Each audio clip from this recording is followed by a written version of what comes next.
ॐ अज्ञानतिमिरान्धस्य ज्ञानाञ्जनशलाकया चक्षुर्मिलितं येन तस्मै श्रीगुरवे नमः। श्रीचैतन्यमनोभीष्टं स्थापितं येन भूतले स्वयं रूपः कदा मह्यं ददाति स्वपदान्तिकम्। वन्देऽहं श्रीगुरो श्रीयुतपदकमलं श्रीगुरून् वैष्णवांश श्रीरूपं साग्रजातं सहगण रघुनाथान्वितं तं सजीवं साद्वैतं सावधूतं परिजनसहितं कृष्ण चैतन्यदेवं श्रीराधाकृष्णपादान् सहगण ललिता श्रीविशाखान्वितांश नमावों विष्णुपादाय कृष्णप्रेष्ठाय भूतले श्रीमते भक्तिवेदांत स्वामी नामिने नमस्ते सारस्वते देवे गौरवाणी प्रचारिणे निर्विशेष शून्यवादी पाश्चात्य देशतारिणे हे कृष्णा करुणा सिंधु दीन बंधु हे कृष्णा करुणा सिंधु दीन बंधु जगत्पते गोपेश गोपिका कांत राधा कांत नमोस्तुते तप्त कांचन गौरांगी राधे वृंदावनेश्वरी वृषभानुसुते देवी प्रणमामि हरिप्रिये वाञ्छाकल्पतरुभ्यश्च कृपा सिन्धुभ्य एव च पतितानां पावनेभ्यो वैष्णवेभ्यो नमो नमः। जय श्री कृष्ण चैतन्य प्रभु नित्यानंद श्री अद्वैत गदाधर श्रीवासाधि गौर भक्त वृंद। हरे कृष्ण कृष्ण कृष्ण हरे हरे हरे राम राम राम हरे हरे। హరే కృష్ణ. సో హరే కృష్ణ అందరికి. ఈరోజు లెవెల్ 3 కార్యక్రమానికి ఇస్కాన్ శ్రీ శ్రీ రాధా గోవింద ఆలయము మంగళూరు కర్ణాటక తరపున మీ అందరికీ కూడా స్వాగతం తెలియచేస్తూ ఉన్నాము. సో మనము ఈ లెవెల్ 3 కార్యక్రమంలో ముఖ్యంగా ఉపదేశ అమృతము అనేటువంటి గ్రంథంలో శ్రీల రూప గోస్వాముల వారి విరచితమైనటువంటి ఉపదేశ అమృతము అనేటువంటి గ్రంథంలో ఉన్నటువంటి శ్లోకాలను చూస్తూ ఉన్నటువంటి క్రమము. సో ఈ క్రమంలో మనము ఇప్పటి వరకు 7 శ్లోకాలని మనము పూర్తి చేసుకున్నాము. ఈరోజు 8వ శ్లోకాన్ని చూడబోతూ ఉన్నటువంటి అంశము. హరే కృష్ణ. 7వ శ్లోకాన్ని ఎవరైనా చెప్పగలిగేవాళ్ళు? హరే కృష్ణ మాతాజీస్ ప్రభుజీస్. గత వారం చూసినటువంటి శ్లోకం.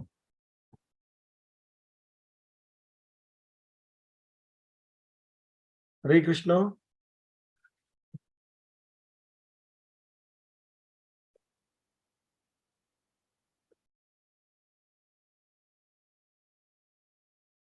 ఏడవ శ్లోకం.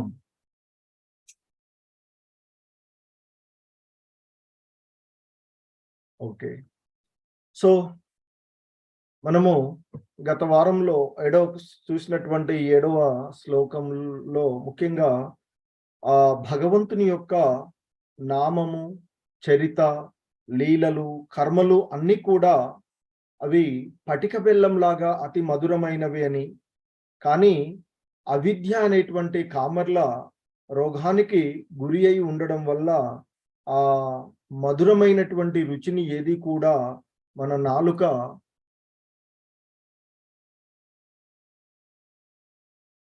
మనకి అది ఆ రుచి తెలుసుకోలేకుండా ఉంటూ ఉన్నాము అని.